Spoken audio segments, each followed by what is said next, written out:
My name's Paul Tedesco. I'm the Senior Director of Behavioral Health for Familylinks, and we're really glad you're here tonight.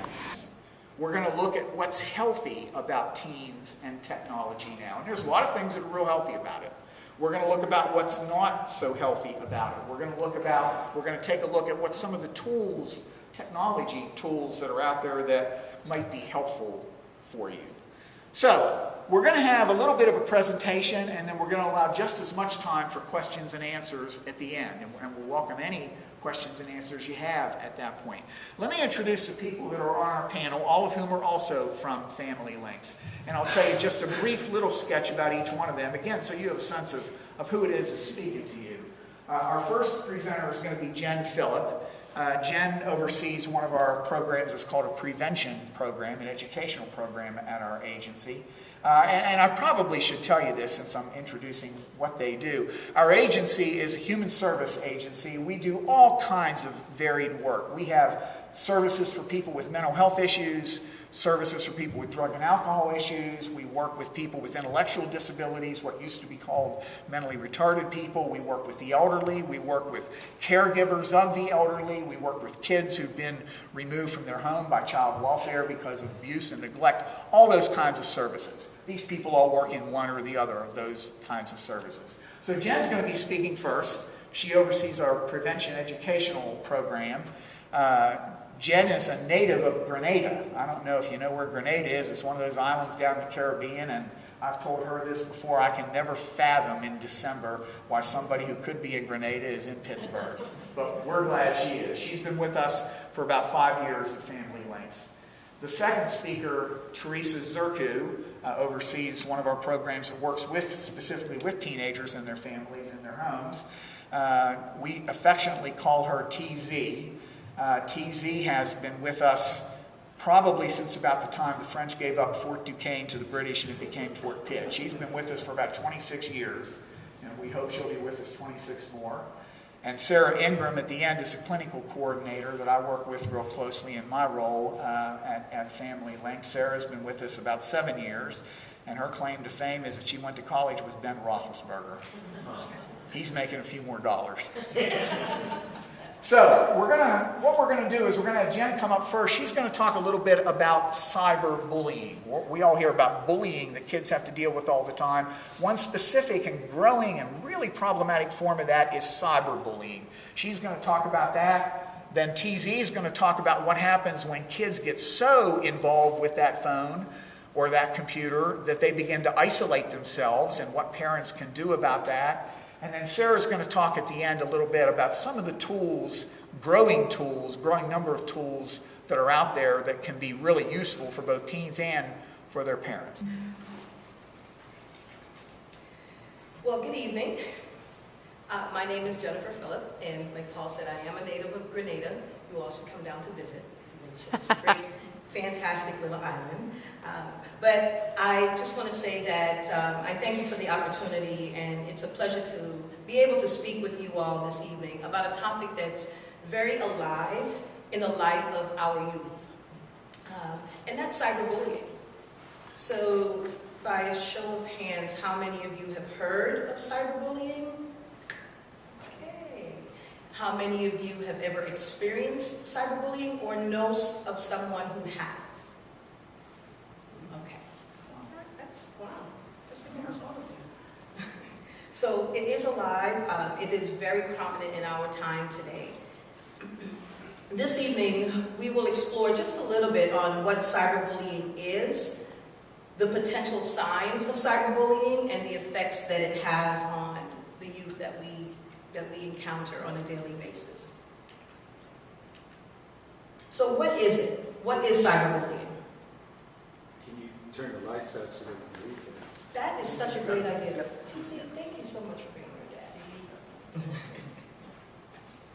Dad. Is that better? Okay. So what is cyberbullying? I'm glad you asked. Cyberbullying is when a child, a young person, torments or targets another by the way of digital device, computers, cell phones, iPads, anything along those lines. So Just a side note though, there's a difference between simply being rude and being a bully. Being rude is just doing or saying something that hurts someone's feelings. Being a bully is an intentional, aggressive type behavior that's repeated over and over again. There are times that we are called in the number of schools. We currently serve 24 schools here in Pittsburgh on a weekly basis. That's a lot of schools to serve. But sometimes we are called in because the schools are not really aware of the difference between children who were rude and disrespectful to their peers versus children who were actually bullying their peers. So we have the pleasure of being able to help them to distinguish what that is and to provide some mediation for them. But like I said, bullying involves aggressive behavior and it's repeated over a period of time, and it tends to involve an imbalance of power. There's a victim, there's a bully, there's a victim. And a youth may send hurtful, threatening type messages to their peers without even realizing that while not being said, they are typing, and those words are unkind, and they are threatening, and are hurtful, and very, very serious. As an aside, one of our youth did not want to go to school, and her parent had no idea as to why. And so we had to really try to take off some of those layers as to why is this child not interested, especially when she was the star basketball student. And so that in itself opened the eyes to the parent and the school as to what was happening. There are certain attacks, we call them direct attacks, that happens when we're dealing with cyberbullying. And a youth may create a screen name. Do you guys all have screen names? Do you have screen names? Yeah? You know, some people have screen names like Pearly Gel or things like that. Well, a youth may create a screen name that is very similar to the targeted person's name. For example, my name is spelled Jennifer. If someone is trying to target me, they may actually spell my name as Jenifer. So they'll lose the second N on there, and then they would pose as though they are me. That's one of the signs. And they will use that in an inappropriate way, or things that, just using negative slurs and so forth to communicate with their friends as though it is the other person. So when we talk about indirect attacks, we can talk about sending pictures, instant messages. Everyone is texting now, and the biggest thing that's happening now, ladies and gentlemen, is the stealing of passwords. Sometimes our young people give up their passwords without even realizing that they give it up.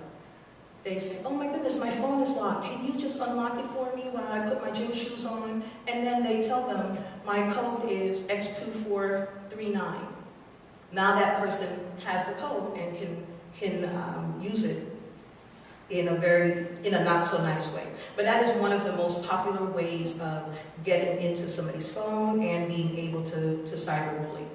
They also use passwords to change profiles. It's not very difficult to change someone's profile if you have their password. With that being said, that leads us into cyberbullying by proxy. Now, what is that? Cyberbullying by proxy is the most typical attack that happens. And I'm standing here before you as a manager of our department, but also as a parent of a 16-year-old who went through this, and someone used her name and changed her profile, actually created her profile. And so we had to go through this, and I had to educate the school about what cyberbullying by proxy is. Some students have no idea that their names and or that they have a profile out there. Someone may have a profile out there on you. You never know. So by proxy, it's when a cyberbully gets someone else to do the bullying for them. And it sometimes can be so subtle, and it's very easy to miss. They pose as victims, and they may hack the account, a simple account, and maybe it is a Facebook account. People hack it all the time. I don't know if any of you have seen phones or posts that would say, hacked by, you know, my daughter's like, hacked by Peggy. Oh, you hacked my phone. That's not okay. That is not okay. But it usually happens in a very joking type way, but then it can lead to more malicious and dangerous situations. And with cyberbullying by proxy, that's usually where adults get involved. Because now we have a problem. And the problem is someone is using my child's name, my grandchild's name, my friend's name, and pictures. You know, we all go to the birthday parties and everyone takes pictures. Oh, let's take a selfie, It really is a picture that you're putting out there for the world, because I can actually post that picture onto my profile pic as though it's you. It's simple, it's easy. And our young people, they know how to do this very well. Nearly 43% of our young people have been bullied online. Approximately 70% report seeing frequent cyberbullying on Facebook. 80%, well, yeah, they use cell phones regularly, which means cell phones are the most common tool used to cyberbully. Just about 75% of our students admit to have visited site bashing another student. For example, fights that are posted. Many students will go onto those sites just to see the fight. Now, that's about 75%, but it's growing.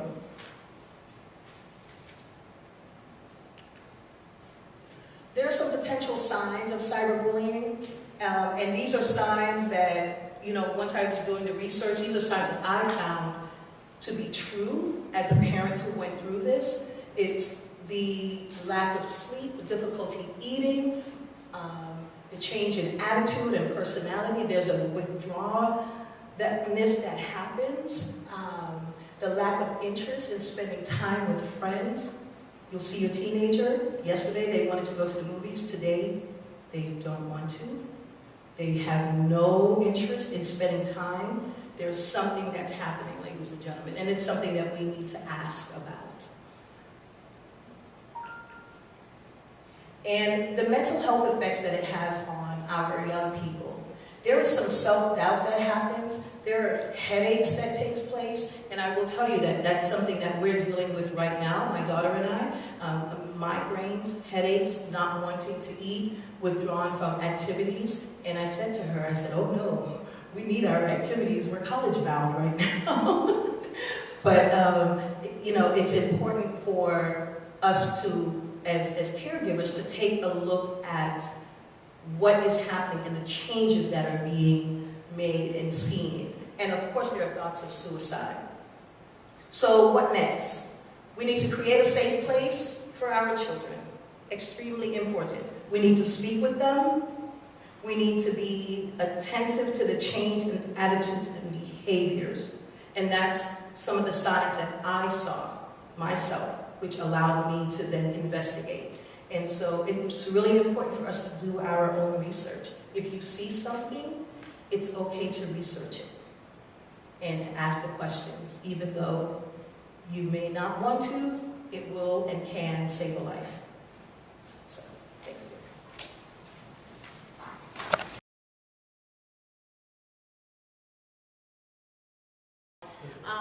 Good evening, everybody. This is a really serious topic. You know, you hear Jen tell her personal story of how it's affected her. And the concern we have is every kid wants to belong. They want to belong. And, the lack of validation from their peer group or social isolation is something that is really, really true to all of our teenagers and all of our preteens, even the tween age groups that we're dealing with. Social isolation can actually be by chance or by choice. We've got kids that have social anxiety issues. We have kids that are cyberbullied, and we have kids that, basically are just excluded from their peer group. And what we have to understand is social media is embedded in today's society right now. So it is part of who we are. There are really good things about social media that we need to talk about, because social media is not a bad thing. It can enhance social connections for our kids. It can actually bring a shy kid out, and they can have their voice. It also can be a sense of self-expression for some of our children. And social media is another layer to face-to-face relationships. So it adds on to relationships that our children have. You heard Paul talk about our intern in one of our meetings saying, when am I not connected? When I'm sleeping. Kids today are connected to social media all the time. It's definitely what's happening. They can be on more than 5 hours a day, and they can be getting more than 35 texts a day. That's normal, social media. What I'm going to talk a little bit about is kind of when it starts to become dangerous. So, we have some warning signs of when is my child on social media too much? When is it becoming a problem? So we talk about kids that kind of get lost in it, and hours on end go by. They don't even keep track of the time because they've been on it so long they don't even know, and they're disoriented. They sacrifice needed hours of sleep. I don't know, there are kids that actually sleep with their cell phone by their bed, and they're getting up to their text message beeps, or they're checking to see if something happened on Facebook. This is serious. These kids aren't sleeping, they're connected at all times. So some of the other signs are when you try to set boundaries and they buck you and they're oppositional and they get agitated and angry. These are some serious concerns. One of the other things that, and it's just a given, they're prone to obesity. They're not getting exercise. They're not out. They're not doing things. So physically, they're not getting the kind of exercise that our kids need. Some of the other warning signs, and some really important ones, are their grades suffer. And some of what Jen was saying was, just pay attention to your child. Pay attention to the changes you see in your child. And if their grades are suffering and they're not finding time to do their homework, because they're connected to social media, they're not making time to do their homework, whatever it is, you're going to see a decrease in grades. You also are going to see kids choosing friends online as opposed to face-to-face friends. So normal social media is face-to-face. Social media is a layer to face-to-face friends. But when they're turning into social media for their friendships and they're not having face-to-face friendships, then we have a problem. So if that's where they're going. They're no longer interested in activities. They're no longer interested in socializing with friends, group activities, things like that. And they can actually have physical ailments, neck pain, back pain. Jen had mentioned migraines from the stress and things like that. So there are a lot of warning signs where you need to be careful and to watch where your teen's going with this. So what can we do as parents? Oh my gosh, my kid's connected. They're all the time. What do I do now? It's too late. He's 16, he's 17. What am I supposed to do? The first thing is you want to model the behaviors you want to see in your child. So if you're going to set limits and put boundaries on, make sure that they're things that the family is in agreement to. The conversation that you have with your child is probably the most important thing you're going to do. And when you're having that conversation with your child, you don't want to say, oh, you have to get off the internet, or you don't want to pull things away. What you want to do is say, hey, I understand how important social media is. It's great. Technology is great. Don't act like you're against technology, because we're not. Technology is fantastic. But what you want to do is make sure that you are letting them know that you're concerned. You want to make sure that their priorities are in line. That, yeah, staying connected to friends is important, but you have to balance your priorities also. It's really important to make sure that you point out that this is a problem to your child. Hey, I'm noticing this is a problem. What can you do to curb it? Give them the opportunity to change it. Give them the opportunity to make adjustments. If they don't, then you have to step in. But when you're stepping in to help them set limits, this is a collaborative thing. This isn't, I'm going to tell you and dictate to you when you can and can't do something. It's like, hey, let's agree on some reasonable limits here. Let's work together and come up with what makes sense. If it doesn't work, the first limits that you set, because of course the kid's going to give you the less limits as possible, then you adjust it. Okay? So the conversation is probably the most important thing that you have with your child or your teenager. The beautiful thing about this is when you have a preteen or a tween, you're setting up social media, you can put those controls in place in the beginning.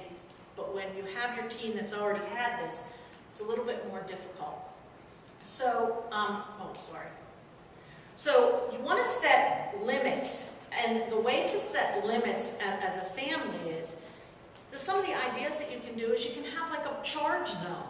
So somewhere in the house where all the phones are charged. So it's a safe zone, it's not like in kids' bedrooms, it's just a charge zone. You can have phones used in common areas, like we don't use our cell phones in the bathroom. Or, you don't go to sleep and have your cell phone in the bedroom, there's curfews. These are things that you can do. Internet's turned off at 9 o'clock, homework first before we get on the internet. There's an internet time set, so that's a way to set some limits. Reclaim family time. If you're eating dinner, cell phones are off. Mom and dad's too, not just the kids, Take family meal time back. Small breaks, off the grid Monday, unplugged Tuesday, game night. These are things we can do as families to reconnect. You want to monitor their cell phone activities. This does not mean creeping on your kid's Facebook. This does not mean getting their phone behind their back and looking at it. What it means is you sit down with your child and you say, I want to make sure that you're safe. I want to make sure nobody's bullying you. I want to make sure that you're not making choices on social media that could place you in danger. Let's review what you're doing on social media together. That way, your kid knows that you're sitting there with them doing it. You're not out to catch them doing something wrong. You're out to support them. That's extremely important. Because we have a lot of parents that will kind of like go and check their Facebook instead of, just saying, hey, let's look at this together and see if you're safe. No phones while you're driving or walking. Woo, we've all seen things where people fall in manholes, talking on the phone. The accidents that happen driving. But if you're going to set a rule like that, make sure you're following it. Make sure you are not saying you can't drive and talk on the phone and then they're in the car with you and you answer your cell phone. Don't do it. And if you can't put that rule in place, don't put it in place.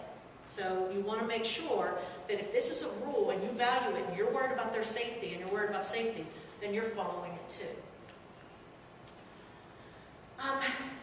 So now that we've kind of set some limits, what needs to happen now is you've got your kid off the internet as much, but they really don't have that ability for social connections. We want to rebuild that. We want to teach them and kind of get this built up a little bit. There was a fantastic book. I don't know if anyone's heard of Dr. Gary Chapman. He wrote The 5 Languages of Love. Beautiful books. It's a whole series of books. He's an author. He's a radio host. He collaborated with Arlene Pellicane, and she did the 31-day series, 31 Days to a Happy Marriage, 31 Days to a Happy Life. But they collaborated, and they wrote a book about growing up social, raising relational kids in a screen-driven world. Amazing stuff, because basically what it's doing is it's teaching parents how to get their kids reconnected, not on a media level. So it's really important to demonstrate daily affection So hug your kid, cook meals with them, help them do their chores, make stimulating conversations, tell stories about your life, tell stories about life in general, listen actively and show empathy to your children. So, daily affection is extremely important. Show appreciation to your child. The words thank you go so far, They have so much of an impact. Teach your child to have a heart of gratitude. Teach them to learn to wait for what they want, okay? To work hard for something. And, to learn to appreciate what they have. We need to teach these things. We need to instill these in our children. We need to manage anger, help them to manage their anger. It's okay to be angry, but we have to manage it. So you want to listen and ask questions when they're mad. Allow them to kind of scream and be mad. But you also want to focus on what's behind the anger. What are the feelings behind what's going on? You can teach them how to, display their anger a little better a little bit later, but you want to listen to them and understand what's going on. This communication is so important because in today's society, we've disconnected. We haven't, text messages and things like that just don't have the emotional interaction as eye contact and hugs and caring words. Teach the value of an apology. I can't even stress how important this is. Show your kid how to apologize. Apologize to your wife, to your husband. Apologize to people that they see you do that to. Apologize to your child. Admit when you're wrong. It will build so much respect. It's so important to be able to teach that. It builds internal responsibility for our children. That it's okay to be wrong. You take responsibility for what you've done. And it's okay, Resist blaming others. These are values we need to teach our children. And the art of paying attention. How important is this? To be able to teach our kids reading, physical activity, enjoy the outdoors. These are things that we did when we were younger, but our kids today don't do that now. So we want to teach them that. We want to teach them about thoughtful conversations. We want to insist on appropriate eye contact. And, family involvement with the community. Show them how important it is that you need to be interacting with it's not just you. There's a lot more out there,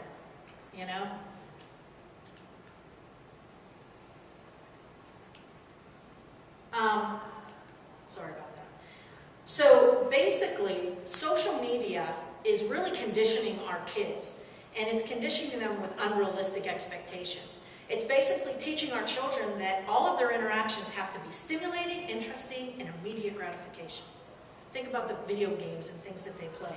So we, as parents, as adults, as aunts, uncles, grandparents, whatever we are, we need to be enhancing skills, reading skills in our children, encouraging playtime, being outdoors, and practicing long conversations. We don't have long conversations anymore, practicing that. And building our kids' attention spans, not to that instant gratification of games and social media. So social media is one way to connect with other people and others, but the real connection is from our heart, and it's our responsibility to build social competencies in our kids. Thank you.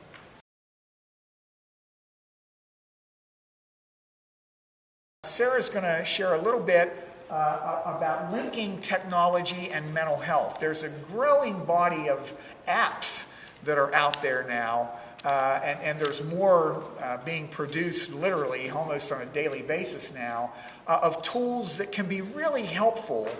TZ talked about how there's a lot of valuable things about technology, some tools that can be really helpful for teens to manage their mental health, and also some tools that can be helpful for parents. So. Well, thank you again for having us all here. So I guess I get to give you a little bit of hope. The technology can be used in a good way. There's good stuff out there that your teens can connect to and actually benefit them. So that's kind of what I've been charged with tonight, is trying to give you hope that this is not all bad. So one of the things I want to do is just highlight different tools and different ways in technology that can be helpful. And I purposely tried to pick things. I'm a therapist I've been in the field about 10 years, and there's things that I learned when I went to school about when you have, a person in front of you, these are skills that you should be doing, kind of tools in your toolbox. And so what I want to share with you is kind of tools in my toolbox that are now modernized. There's an app for that, and what that kind of looks like. For example, when I am meeting with somebody, one of the things I want to know is about their mood. If you tell me that you've been sad lately, how sad have you been? How frequently have you been sad? What kind of impact is it truly having on you? Is it once in a while? Is it every single day? Where are we at with how sad is this person truly? Or how depressed are they? That sort of thing. So, for example, there's mood tracking apps, which I think are great. Like this one is called Mood 24/7. And what you can do, again, we talked about collaborating, like doing these things with the teenager in your life. And Jen talked about that. Theresa talked about that. And that's really the idea, is that if you want to do this, do it together. Maybe you try it out first, sit down with them, help them set up their account. I even noticed in our wellness program that we have associated with our job that there's even on our, if you log into our healthcare plan, there's ways to do this as well. But this one in particular is called Mood 24/7, and it's an app that will send a text message to the individual and ask them to rate their mood. Scale 1 to 10, what's your mood? And a lot of people are trying to get more familiar with Fitbit type of devices, and I kind of like to make it akin to that, is that, if you wear a Fitbit, you have it, and it gets all the data for you, and you can go online, and you can look, and you can get your graph, and it shows you all that. Well, this can do the same sort of a thing. You send a text message back with your mood, and then the parent or the team together can sit down and look at online, how often have they been feeling down. And it's really important because, if you're going to be going and scheduling an appointment or calling Familylinks or wherever you're going to go for help, we're going to be wanting to know, when you tell us that your child's having trouble, how often are you seeing that they're having trouble? And this kind of thing can be really informative to come prepared to appointments to share that kind of information. Another one, this one's a lot more elaborate. The last one's kind of more basic. This one's a lot more elaborate because it involves other things such as taking pictures or doing mood journaling. And those can be helpful too, in the regard that a lot of times, you might get that, I don't know why I'm upset. I don't know. So taking a picture, having them take a picture, identify the mood, rate the mood, that sort of thing, kind of all pulled together, can kind of help put some of the pieces together. Or if you sit down together, you can kind of talk to them about, well, it seems like every time you're around these people, or every time you do this, either it helps you or it works against you, and you can have those conversations, and it's a little more in depth. So, and again, you can find graphs, you can print data, and again, good to share with people that you might be reaching out to help. But I will always say, when you're going to share information from your teen, even if you and your teen have been sharing it together, before you turn it over to a provider, please get their permission, because that will be is so important, that if they're going to trust a therapist or trust a provider, that they know that you're giving that information over, that you're not turning into a person who's kind of putting their information out there without their consent.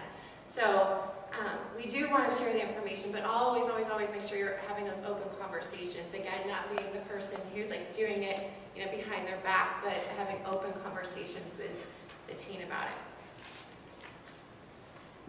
And then other tools in our toolbox as therapists, we do things like, everyone probably knows the cliche, we talk in therapy about take a few deep breaths. Let's take a few deep breaths, that sort of thing. Well, there's an app for that. For example, this one is called Stop, Breathe, and Think, and it will actually talk you through or guide you through how to do some deep breathing skills or relaxation skills. You can go online. So if they have access to go online or in your house, you can practice muscle relaxation. It's known, widely, really recognized as being a very effective tool, not only for managing mental health symptoms and improving mental health, but also for a lot of physical ailments as well. So you can go online and do progressive muscle relaxation, have them guide you exactly through it. Really nice to have that as well. Same with guided imagery. Guided imagery can be a very calming activity to do, and if you have access to put it either on the internet or on your phone, then you can do it almost anywhere. So, some other ones for crises. How to deal with crises is changing. It used to be that there was this big push for having all these crisis phone lines, call in, crisis phone line. There's a shift happening now where they're finding at least 30% of callers who are calling crisis lines, maybe reaching out for help, the moment that somebody picks up the phone and they hear that human voice, they actually just hang up. So there's been thought put into how do we deal with this? We still want to be there, we want to be available, we want to give help, and one of the responses to that is a number I really think everybody should know and should share with your family members is to text 741-741. It's really simple. We gave you a snapshot.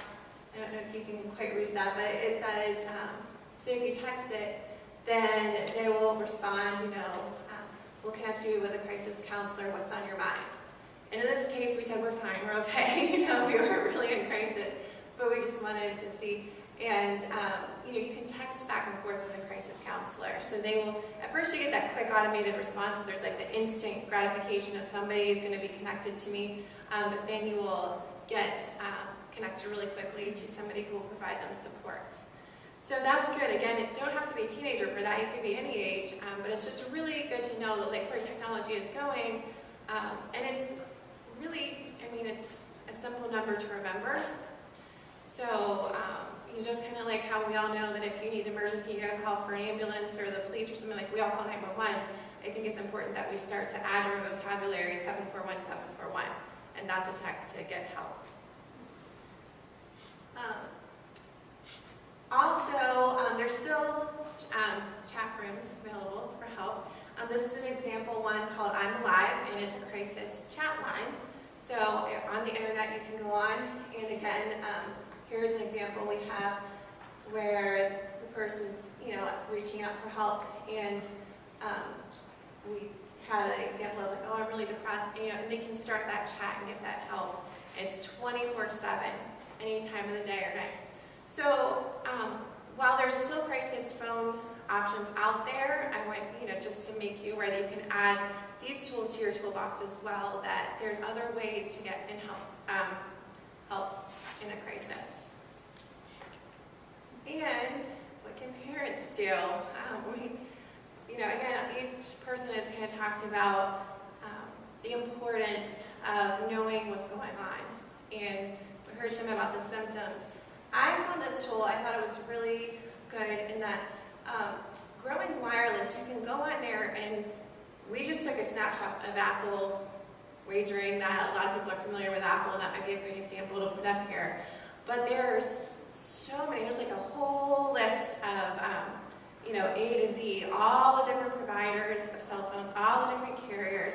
You can click on it and find either your cell phone or your provider, and it will show you exactly the types of parental controls available and how to use them.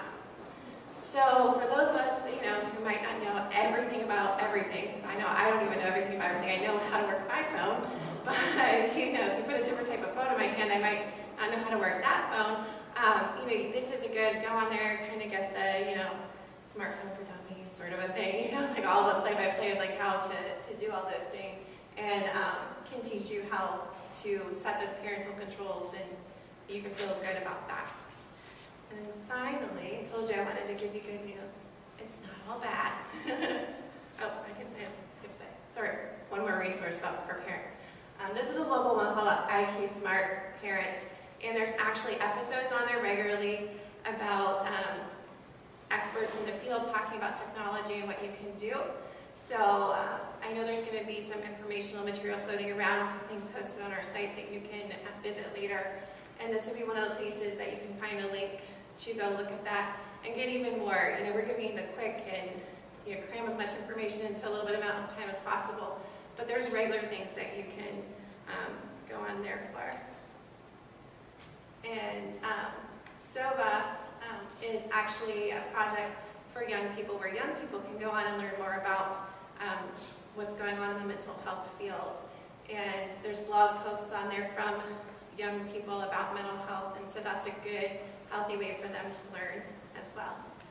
And then this, a list of resources that you'll see going around about cyberbullying and the National Institute of Mental Health. And then, get back to where I said I wanted to give you good news. One good thing, I was hoping to show you a video, but we weren't able to do that. But one good thing is all these videos that have been posted about ways that individuals, particularly young people, have used technology for the good. So, for example, some of them were like raising awareness about somebody who had an illness and being able to raise funds for a family member, or different things like that, where they use technology to spread the word and accomplish really good things.